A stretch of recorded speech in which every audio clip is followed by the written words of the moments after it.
This has to be the right way.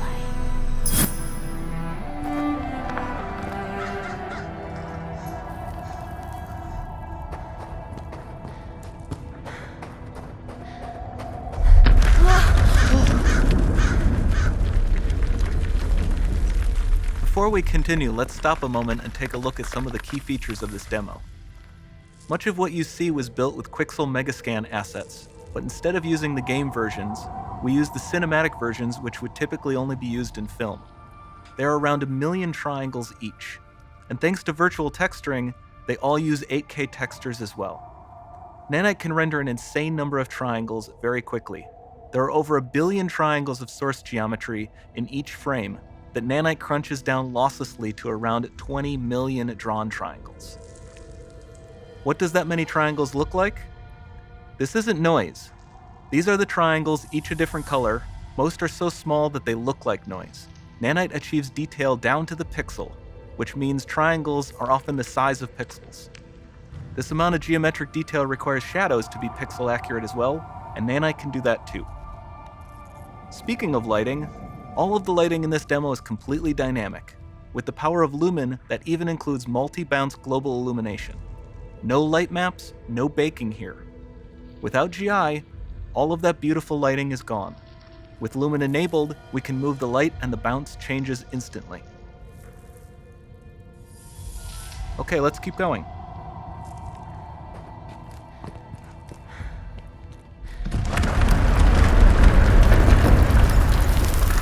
We've made some great additions to our audio system as well.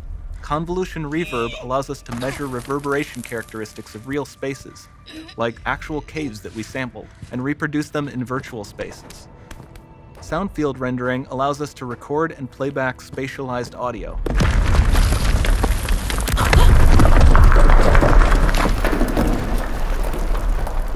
All of this adds up to a more immersive experience.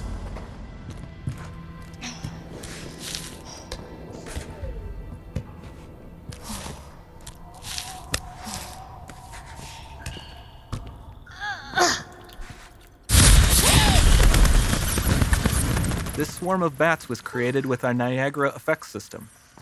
Particles in Niagara can now talk to one another and understand their environment like never before.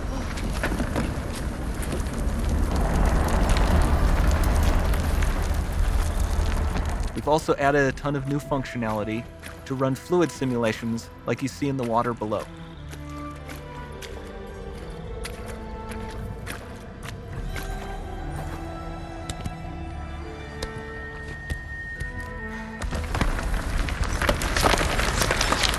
The demo runs on our chaos physics system. Here we are using it to accurately simulate the rigid bodies of the falling rocks and the cloth of her scarf.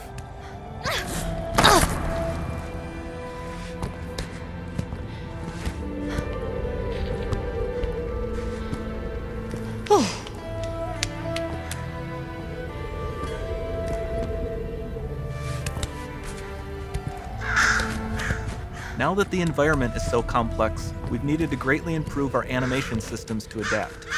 We've added predictive foot placement and motion warping, which dynamically modifies IK and body position to look more natural.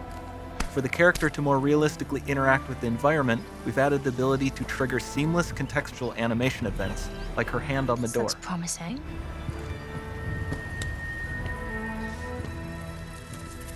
Dynamic GI is amazing, not just for speeding up iteration, but also for its impact on gameplay. Nice. Any light source can move while still having beautiful bounce lighting. Dynamic illumination means specular as well, which you can see on all the metal surfaces. You can even see the Niagara-powered bugs reacting to the light. Lumen not only reacts to moving light sources, but also changes in geometry.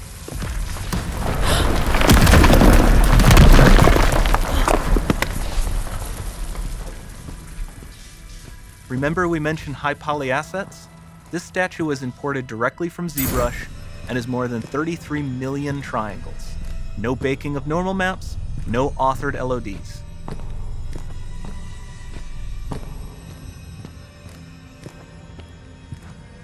And we can do more than a single statue.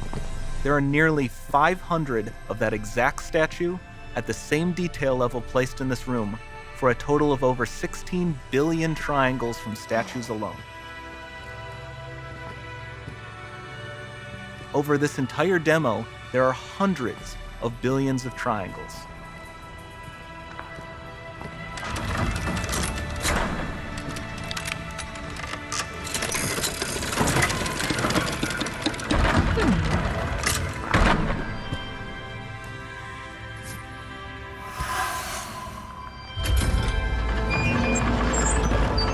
So with Nanite, you have limitless geometry, and with Lumen, you have fully dynamic lighting and global illumination, all running on a PlayStation 5.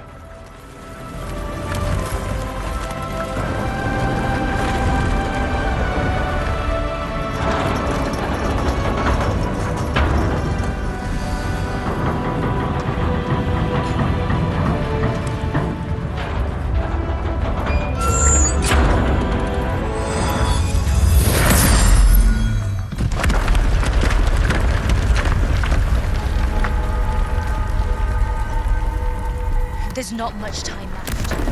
And this doesn't need to be constrained to small rooms. It can stretch all the way to the horizon. The portal, it's open. Don't fail me now.